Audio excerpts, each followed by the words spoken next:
বিজেপির অখণ্ড ভারতের যেই গেরুয়া রঙের নিশানা গত কয়েক সপ্তাহ আগে পশ্চিমবাংলায় উদিত হয়েছে, তার ফলাফল পশ্চিমবাংলায় কতটুকু পড়ছে তা আমরা না জানলেও আমরা বাংলাদেশে যে এটার প্রভাব পড়ছে এটা আমরা টের পাচ্ছি।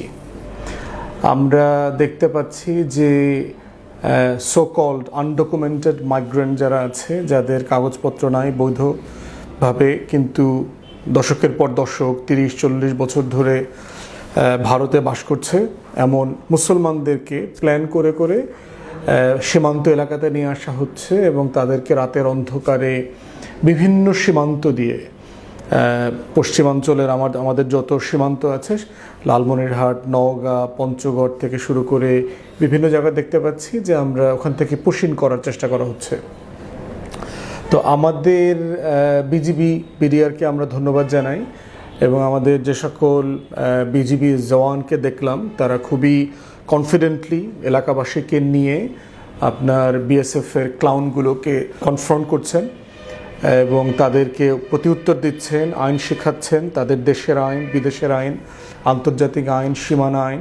এই বিএসএফের মূর্খ জনগোষ্ঠী যারা আছে তাদেরকে তারা খুব ভালোভাবে শেখাচ্ছেন এবং সেটা কনফিডেন্টলি দেখলাম যে তারা হিন্দিতে বলছে, সে বাংলাতেই বলে যাচ্ছে এবং একটা পর্যায়ে দেখলাম এক বিএসএফের ক্লাউন সে বাংলা ভাঙা ভাঙা বাংলাতে বলতে বাধ্য হচ্ছে আর কি। তো আমরা খুবই প্রাউড ফিল করছি আমাদের বিজিবি বিডিআরের যারা জওয়ান সদস্যরা আছেন তারা সীমান্তে যে রোল প্লে করছেন। আমাদের পক্ষ থেকে আপনাদেরকে সালাম, স্যালুট, অভিনন্দন, মারহাবা, মোবারকবাদ, যা যা দরকার আমাদের প্রাণের পক্ষ থেকে, আমাদের জাতির পক্ষ থেকে আপনাদের জন্য দোয়া, সব কিছু। এবং আমরা we are really proud of our BDR BSF দেখে যেভাবে মানে কনফ্রন্ট করছে এবং বাংলাদেশের স্বাধীনতার পক্ষে, সার্বভৌমত্বের পক্ষে যেভাবে তারা রোল প্লে করছে।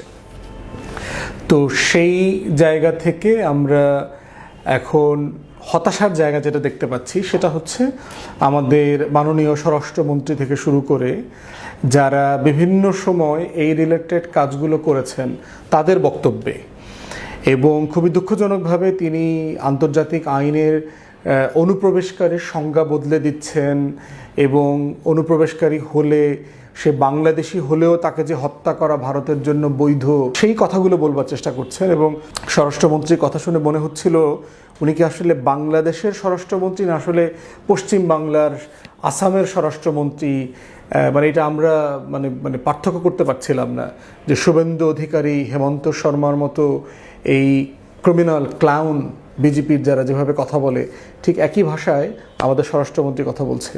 এবং এই কথাবার্তাগুলোর ধরন দেখে পূর্বতন আমলের যারা স্বরাষ্ট্রমন্ত্রী ছিল আওয়ামী ফ্যাসিবাদের, আসাদুজ্জামান কামাল, যে আরেকটা ক্লাউন আমাদের পররাষ্ট্রমন্ত্রী ছিল মাল মোমেন, এগুলোর কথা মনে পড়তেছে যে যেই রাষ্ট্র, সরকার, মন্ত্রীরা নিজের নাগরিকদের পক্ষে দাঁড়াতে পারে না, বৈধ অবৈধর আলোচনা তো পরে।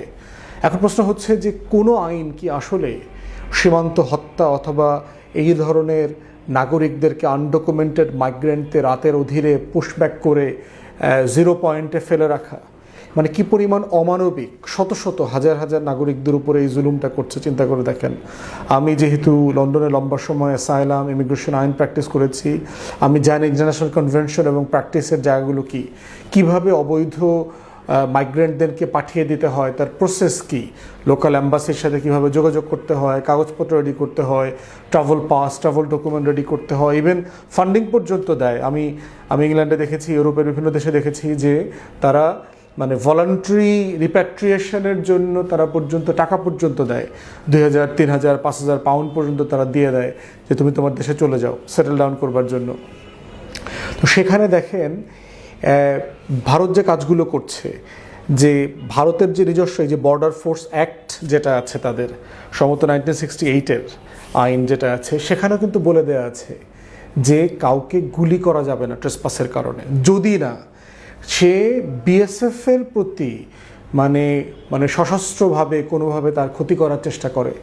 তো এগুলো আপনারা জানেন যে ক্রস বর্ডার স্মাগল করতেছে খুবই কমনলি প্র্যাকটিসড ক্রাইম সারা দুনিয়াতে। সারা দুনিয়ার ক্রস বর্ডার ক্রাইমের নেচারটা এরকমই, এভাবেই হয়। তো সেই জায়গাতে আপনি গুলি করবার জায়গা আসতেছে কোথায়? এবং আপনি দেখেন যে বাংলাদেশ ভারতের সাথে কিন্তু সীমান্ত রিলেটেড অনেকগুলো প্রোটোকল আছে। সর্বশেষ সম্ভবত যেটা হয়েছে 2011 সালে, যে কোঅর্ডিনেটেড বর্ডার ম্যানেজমেন্ট প্ল্যান, এইরকম একটা প্রোটোকল আছে। সেখানে পরিষ্কার করে বলে দেওয়া হচ্ছে যে use of no lethal weapon, কোনো লেথাল ওয়েপন ব্যবহার করা যাবে না।